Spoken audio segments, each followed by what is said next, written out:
Disclaimer: the information provided is intended for academic purposes only. It is not a substitute for professional advice and should not be used as a primary source for critical decision-making.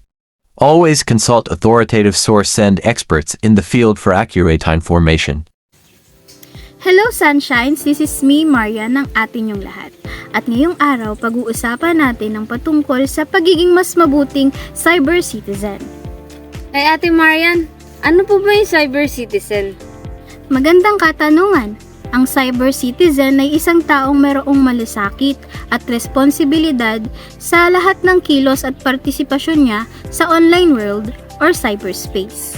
Lahat ba tayo may responsibilidad bilang isang cyber citizen? Oo naman, lahat tayo ay mayroong responsibilidad sa lahat ng ginagawa natin online. At ngayong araw nga ay iisa-isahin natin kung ano nga ba yung mga dapat nating tandaan at gawin upang mas maging mabuti tayong cyber citizen. Handa na ba kayo? Tara na! Una nating pag-usapan ay yung behaviors natin online. We are all aware that cyberbullying, negative posts, and comments are still circulating online. At hindi dapat natin ito tinotolerate. Being a better cyber citizen, dapat alam natin ang salitang respeto. Hindi lang sa personal, kundi dapat maging sa online world din. Iwasan nating mag-comment or mag-post ng mga hateful and bashful things about someone we know. It may be funny for us, pero dun pala sa taong pinaparinggan or pinapatamaan natin sa mga posts and comments na yun, meron palang mga insecurities or problems na kinakaharap. Again, respect begets respect. The next one is think before you click. Gasgas man na linya, pero ito po yung kadalasan na nakalilimutan natin. Kaya nga marami pa ring mga tao ang nai-scam or naloloko online. Bilang isang better citizen, dapat marunong tayong mag-observe at alamin muna kung ano yung facts bago tayo pumindot, mag-share or mag-post ng mga informations online.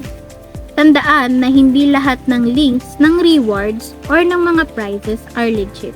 We must know how to protect ourselves and the informations na nilalagay or pinupost natin online. Do not trust immediately, lalo na kapag kailangan mong ibigay yung mga personal informations mo dahil yung mga informations na ipopost mo online or ibibigay mo online ay pwedeng magamit for scamming. So the third one is share positivity online. Wag lang puro negative and memes. We should share some useful information and let us make everyone feel motivated and valued. So, be one of those people who encourages everyone to do better things in life.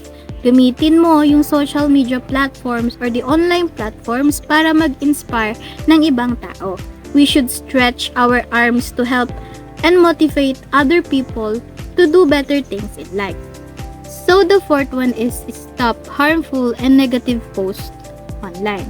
So when you see something harmful or negative post online, you should report it ASAP. Ang pagkakaroon ng healthy and safe online environment ay dapat nagsisimula sa atin. Dapat may paki tayo sa iba at hindi lamang para sa sarili natin. At ang panghuli, we should know how to prioritize and manage our time. Hindi naman na natin maitatanggi na lahat tayo ay techie people na. And most of the time ay nasa harap lang tayo ng ating mga gadget screen. Naging parte na ng sistema natin ng online world. At parang ito na yung tinuturing nating mundo.